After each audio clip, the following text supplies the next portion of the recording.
नमस्कार दोस्तों। इस वीडियो में अपन जो कि 4 और 5 तारीख को पेपर हुआ था हिंदी साहित्य का, उसकी कट ऑफ के बारे में चर्चा करेंगे।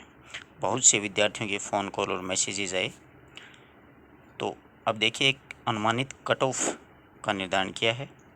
आप कहाँ तक उस कट ऑफ पे सहमत होते हैं बताइएगा। और इस वीडियो में अपन पेपर के स्तर की भी चर्चा करेंगे कि कैसा पेपर रहा। तो देखिए अनुमानित हिंदी साहित्य की कट ऑफ, तो देखिए आप जो देख रहे हैं, सबसे पहले जनरल जो मेरिट है वो 310 से 15 तक जिस विद्यार्थी के बन रहे हैं, जनरल कैटेगरी में जिस विद्यार्थी के 310 से 15 तक बन रहे हैं वो सेफ जोन में है, कोई दिक्कत नहीं है।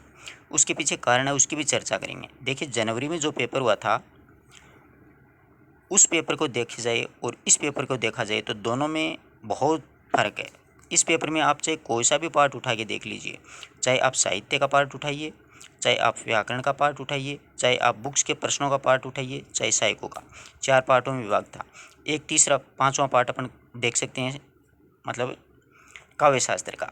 तो देखिए काव्य शास्त्र में बहुत एकदम लेंथी प्रश्न उठाए गए थे, जहाँ से मतलब विद्यार्थी सोच नहीं सकता।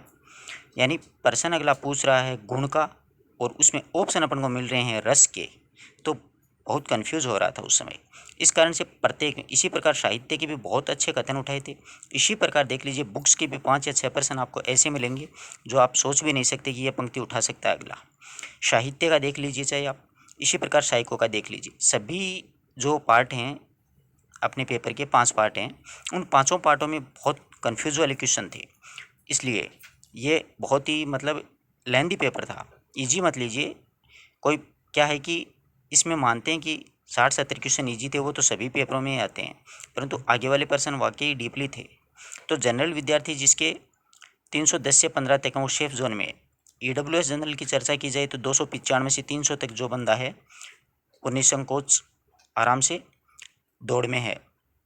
OBC में 300 से 305 तक जाएगी, इससे अब OBC का कोई चांस नहीं बनता है। SC में 280 से 85 तक, इससे कम भी रह सकती है SC की। ST की 285 से 90 तक। इस प्रकार से इन कैटेगरियों का विभाजन किया है। अब आप कहाँ तक सहमत हैं आप भी बताइए अपने कमेंट करके कि हमारे नंबर यहाँ तक बन रहे हैं। और अपने पेपर की जो चर्चा की है उसमें अगर आपको लगा कि मैंने गलत विश्लेषण किया है तो आप अपने विचार ज़रूर लिखिएगा। देख लीजिए, चाहिए जनवरी में जो पेपर हुआ था ना, उसकी बजाय ये पेपर बहुत डीपली है। अब कई विद्यार्थियों का ये भी कहना है कि इसमें सीटें बहुत कम हैं। मानते हैं सीटें बिल्कुल 45-46 सीटें हैं, बट एग्ज़ाम भी कम ही लोगों ने दिया है। ये नहीं है कि इसमें भी भाई 50-60 हज़ार विद्यार्थी बैठ गए थे। 10-12 हज़ार विद्यार्थियों ने ही एग्ज़ाम दिया है ये टोटली। यानी पेपर के अकॉर्डिंग अगर देखा जाए, न्यूज़पेपर के अकॉर्डिंग, तो उसमें बताया गया है कि मतलब 37% विद्यार्थी हैं उन्होंने हिंदी और जीके का पेपर दिया है। तो इसी आधार पर या इस बात को मद्देनज़र रखते हुए इस मेरिट का निर्धारण किया है।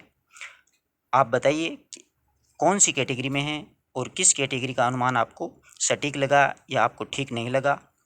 उस हिसाब से आप अपने भी विचार ज़रूर लिखिएगा और पेपर का विश्लेषण भी आप बताइएगा कि किसी तरीके के मैंने गलत बताया कि भाई साहित्य के प्रश्न हार्ड थे या सरल थे, या साइको के, या फिर बुक्स वाला पार्ट है, या फिर काव्य शास्त्र है। ये जितने भी जो पार्ट हैं उन सभी का आप उठा के देख लीजिए। दूसरी बात, जीके का पेपर दिखने में इजी लग रहा था बट इतना आसान वो भी नहीं था।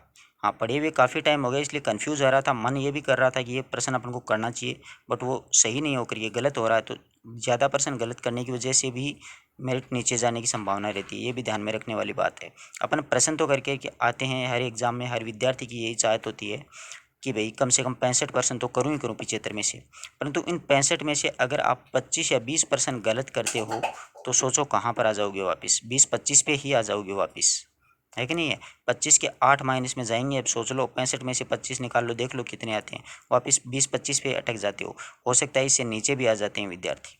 तो ठीक है दोस्तों, आपको ये मेरिट कैसे लगी कमेंट बॉक्स में ज़रूर बताइएगा।